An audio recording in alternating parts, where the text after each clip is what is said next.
जिन्होंने जमीन दी है पूर्णतः उनके साथ कानून के तहत न्याय हो।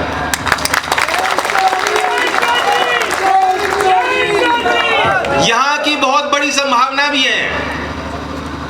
हम चाहते हैं कि क्योंकि ये आप एनसीआर में देश के राजधानी के करीब हो, इंडस्ट्रियल एरिया बड़े बड़े यहाँ विकसित हुए हैं, यहाँ कारखाने लगने चाहिए।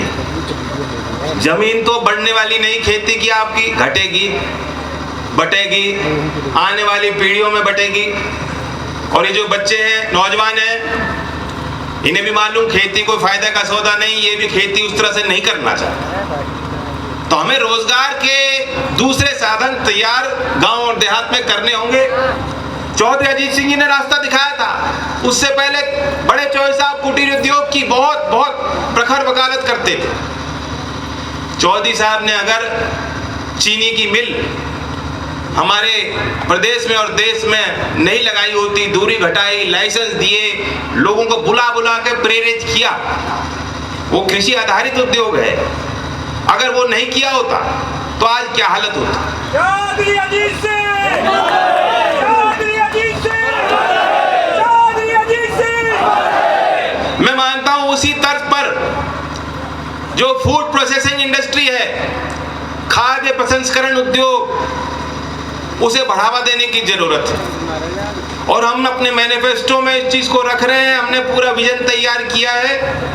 5 साल में उस क्षेत्र में 25,000 करोड़ का निवेश लाकर चावल से, मक्के से, आलू से बहुत चीजें बन सकती हैं।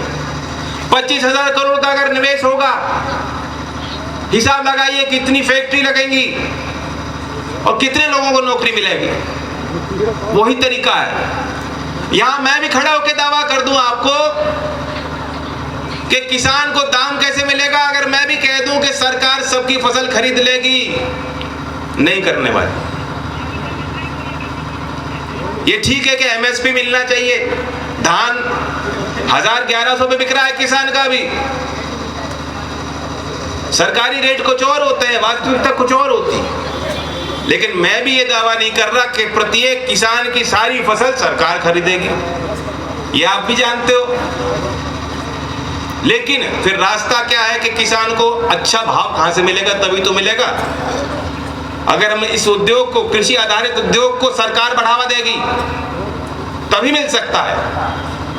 हमारे पश्चिमी उत्तर प्रदेश में बहुत इंजीनियरिंग कॉलेजेस हैं, पढ़े लिखे बच्चे हैं, नौकरी नहीं मिल रही। एक नई संभावना है जो डेटा सेंटर उद्योग है। आपने देखा होगा, ये बच्चे इन बात को समझेंगे, फेसबुक चलाते हैं, ट्विटर चलाते हैं, जो आपका डेटा है वो सर्वर्स पे रखा जाता है, वहां पे उसको स्टोर किया जाता है। अब कानून बन गया है कि कोई भी विदेशी कंपनी भी हो, आपका डेटा वो अंतरराष्ट्रीय पे ना रखकर देश में सर्वर स्थापित करके वहां उसका स्टोरेज करेगा। 2026 तक अनुमान है कि $8 बिलियन का डेटा सेंटर इंडस्ट्री में इन्वेस्टमेंट होने वाला है। अभी सारा का सारा पैसा जा रहा है मुंबई में, यानी सारा उद्योग मुंबई शहर के इर्द गिर्द बन रहा है। यूपी कहीं नहीं है वहां गिरती, क्योंकि यहाँ सड़कें भी अच्छी हैं कुछ क्षेत्र में। और आने वाले वर्षों में जैसे ultra mega power plant online हो जाएंगे तो यूपी बिजली के मामले में मांग से ज्यादा उत्पादन करेगा प्रदेश, क्योंकि उस उद्योग को बिजली चाहिए, सड़क चाहिए, इंजीनियर चाहिए, आईटी प्रोफेशनल्स चाहिए। तो जो क्षेत्र को समझते हो, सब कुछ तो है यूपी के पास, बस बाबा जी को समझ नहीं आती बात, कोई प्रयास नहीं कर रहे। तो हमने विजन में ऐसी चीजें रखी हैं, कैसे नौकरियां मिलेंगी।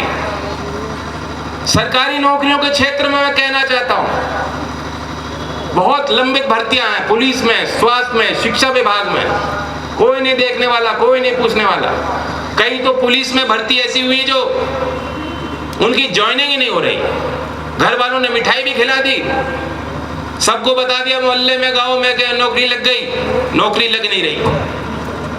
न्याय होना चाहिए। 6 महीने के अंदर आप हमारी सरकार बनाओगे, 6 महीने के अंदर जितने रिक्त पद हैं उनको भरने का काम हम करेंगे।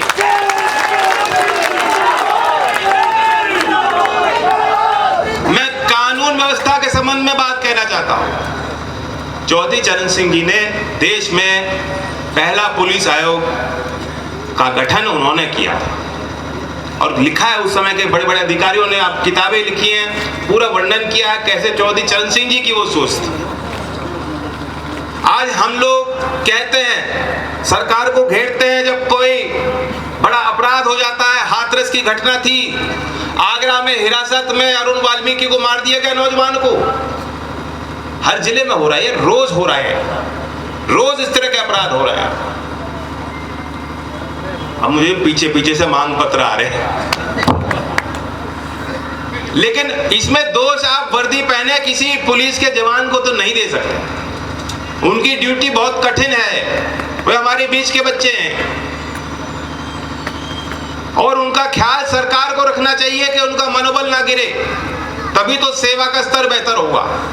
हमने तय किया है कि इनकी जो ड्यूटी है निर्धारित घंटों के लिए होगी, ओवर टाइम सुनिश्चित किया जाएगा। बॉर्डर स्कीम को हटाकर, क्यों यहाँ नोएडा का बच्चा गांव का रह रहा है, काम ड्यूटी उसकी गाजीपुर में है, कैसे कर लेगा? गृह जनपद पास के जिलों में उनकी ड्यूटी लगे। जो दूसरे राज्यों में 25 साल 27 साल तक भी लड़के आवेदन कर सकते हैं नौकरी के लिए पुलिस में। हमारे यहाँ 22 कर दी इन्होंने उम्र, कहां से मिल जाएंगी नौकरियां? 2 साल तो सब बच्चों के कोविड के मारे सब खराब हो गए, वो तैयारी नहीं कर पाया। हमने तय किया है कि इस उम्र को बढ़ाकर जनरल कैटेगरी में हम 28 साल करेंगे। खूब तो मौके।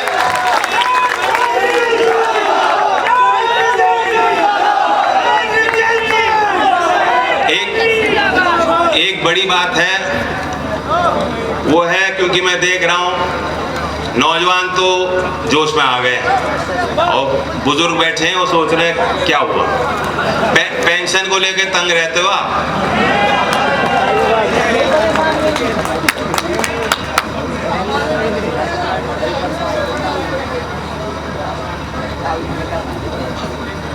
एक तो ये है कि पेंशन के उस सूची में बहुत लोगों का नाम ही नहीं रहता, सर्वेक्षण दोबारा कराने की जरूरत है और उसमें बहुत फर्जीवाड़ा भी होगा, भ्रष्टाचार भी होगा। लेकिन मैं ये मानता हूं कि जो समाज अगर जो बुजुर्ग का हम लोग ख्याल नहीं रखेंगे तो मतलब हमारे अंदर की मानवता खत्म हो रही है। ये जिम्मेदारी सरकार की, समाज की है। जो आज पेंशन मिल रही है आपको 60 से 79 साल की जो एक कैटेगरी है सीनियर सिटीजन्स की, वरिष्ठ नागरिकों की 500 रुपए मिलती है। हमारी सरकार बनाओगे 3 गुना देगे 1500 रुपए, और जिन्हें 80 साल से जिनकी ज्यादा एज है उनको अभी 800 रुपए मिल रही है, उनको 2400 रुपए, 3 गुना पैसे।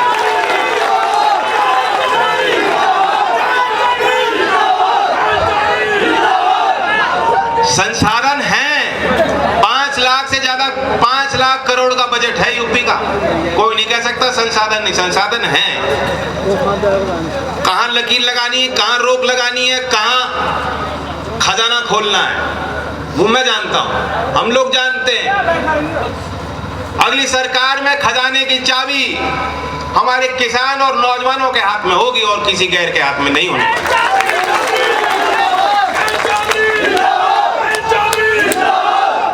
जो बड़ी पॉपुलर चीज थी बिजली के बिल, त्राही मची हुई है। किसी भी साधारण परिवार का जिस घर में नौकरी ना लग रही हो उनका बोध नहीं है कि बिजली का बिल दे दे। उसमें टाल चल रही, जितने दिन टाल चल जाए, और एहसास नहीं होता किसान को। इन्होंने नीति ऐसी बना दी थी कि एक तो माफी योजना नहीं बनाई और कनेक्शन काट देते थे और किसान को पता भी नहीं, उसकी पेनल्टी लग रही, बिल बढ़ता जा रहा है। कितने किसानों पे तो एफआईआर की गई। यहां भी कई किसान होंगे जिनको पता लगा कि एफआईआर हो गई उनके खिलाफ। हमने तय किया कि किसान के लिए और बुनकर के लिए, और ये जो मैं पहना है ना, ये पूर्वांचल के बुनकर ने मुझे भेंट किया। और उन्होंने बताया कि हमारी क्या क्या समस्या है। किसान और बुनकर के लिए पुराना बिजली का जो बकाया माफ, आगे की दर हाफ, ये नारा है। मैं फिर कहता हूं, हम अभी से इन बातों को कह रहे हैं कि अगले 4 महीने हम यही बात करेंगे, बार बार दोहराएंगे। गांव गांव में, गली गली में आप जाओ, कोई दूसरे पार्टी का नेता आएगा, उस पर दबाव तो बनेगा। मैं तो मानता हूं इतना दबाव बना दो कि हो सकता है इससे ज्यादा मिल जाए कुछ। प्रधानमंत्री सम्मान योजना 6,000 रुपए देते हैं और फिर मोदी जी दर्शाते हैं कि इतना बड़ा काम कर दिया। डीजल पेट्रोल का भाव शतक पार हो गया।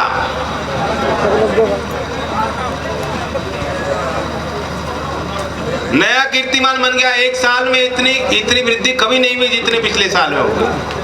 रोज 35 पैसे कट रहे हैं आपके। तो इसलिए हमने माना है इस बात को।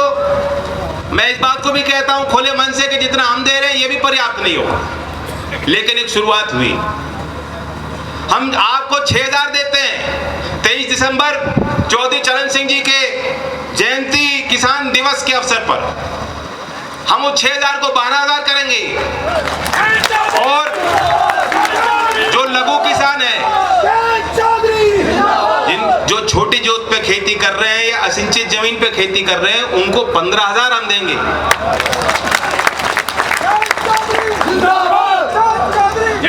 किसान के साथ कोई कंजूसी नहीं होनी चाहिए। और मैं ये मानता हूं कि जैसे जैसे आप प्रचार करोगे ना, ये कि जयंत कह गया कि 6 का 12 करेंगे, मुझे लगता है कि शायद इसी 23 दिसंबर में मोदी जी ना कह दें।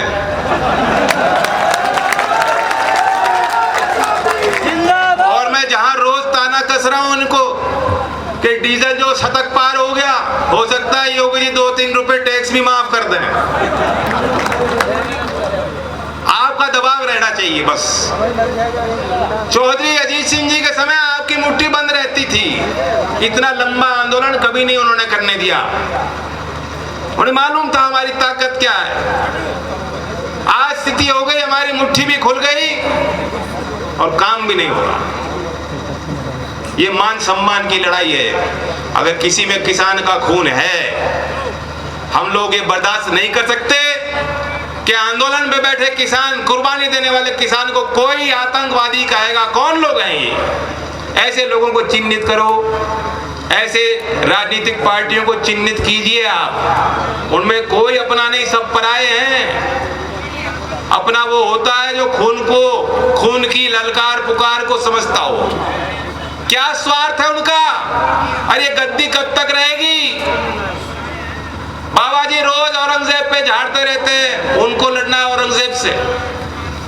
लेकिन वो इतिहास के इतने शौकीन हैं तो उनका राज भी अब इतिहास होने वाला है। अब समय नहीं बचा।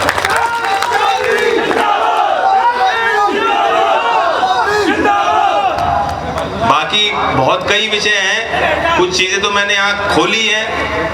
कल बड़ौत में कार्यक्रम होगा, वहां मैं कुछ घोषणा करूंगा और मैं आप सबको निमंत्रण देता हूं कि हम 31 तारीख में लखनऊ से जो पूरे मैनिफेस्टो को जारी करेंगे। लोधी अजीत सिंह जी बहुत कम बोलते थे, उन्होंने इतने काम कर दिए, कभी उनका गुणगान नहीं, खुद नहीं किया, ढिंडोरा नहीं पीटा।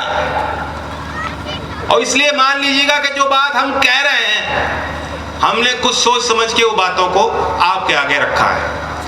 तो इसलिए मेरे लिए यही बड़ा आशीर्वाद होगा, लोक दल को जिताओ, इस मंच को मजबूत करो, किसान मजदूर की अपनी सरकार